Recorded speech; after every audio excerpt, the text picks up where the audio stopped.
Nah, sekarang kita bahas sedikit tentang masalah pujian.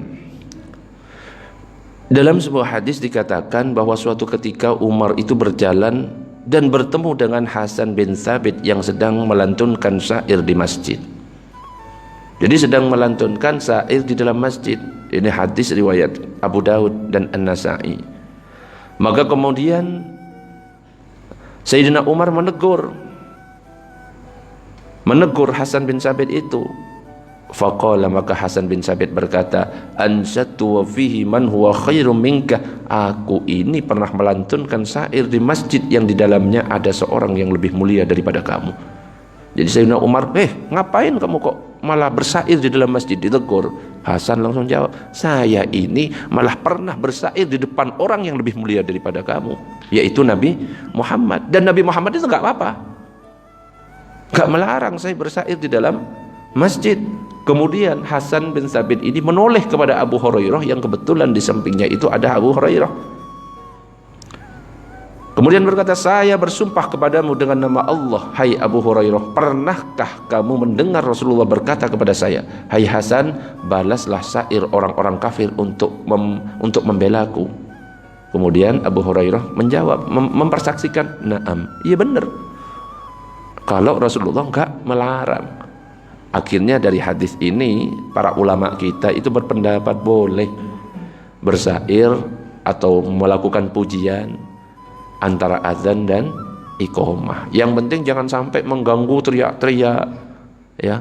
Dikasihlah waktu senggang, misalnya waktunya 10 menit, biarkan dulu 5 menit untuk orang-orang melakukan salat sunnah biar tidak terganggu.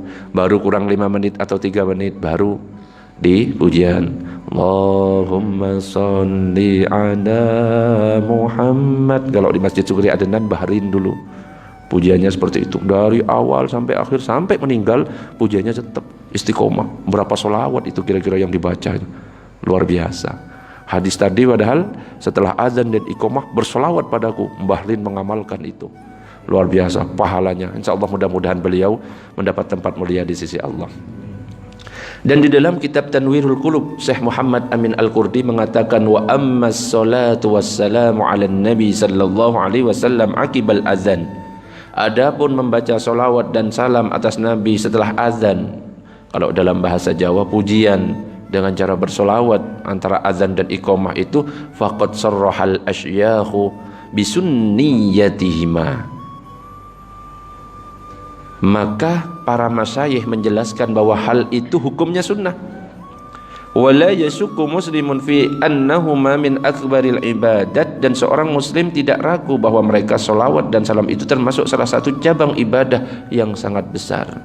Wal jahru bihima, adapun membacanya dengan suara keras, wa kaunuhuma ala manaratin, dan diperdengarkan di atas menara, ya pujian berarti kan, la yukhrijuhuma anis sunniyati, maka itu tidak sampai keluar dari hukum sunnah, tetap hukumnya sunnah. Maka para ulama kita silahkan di antara azan dan iqamah pujian, yang penting jangan sampai mengganggu. Dan di dalam kitab Tanwirul Qulub, Syekh Muhammad Amin Al-Qurdi mengatakan, wa ammas salatu wassalamu ala nabi sallallahu alaihi wasallam akibal azan.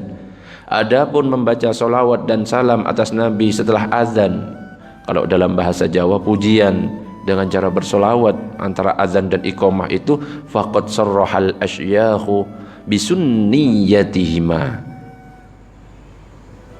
Maka para masyayikh menjelaskan bahwa hal itu hukumnya sunnah. Wala yasukku muslimun fi annahuma min akbaril ibadat, dan seorang muslim tidak ragu bahwa mereka solawat dan salam itu termasuk salah satu cabang ibadah yang sangat besar. Wal jahru bihima, adapun membacanya dengan suara keras, wa kaunuhuma ala manaratin, dan diperdengarkan di atas menara, ya pujian berarti kan, la yukhrijuhuma anis sunniyati, maka itu tidak sampai keluar dari hukum sunnah, tetap hukumnya sunnah. Maka para ulama kita silahkan di antara azan dan iqamah pujian, yang penting jangan sampai mengganggu.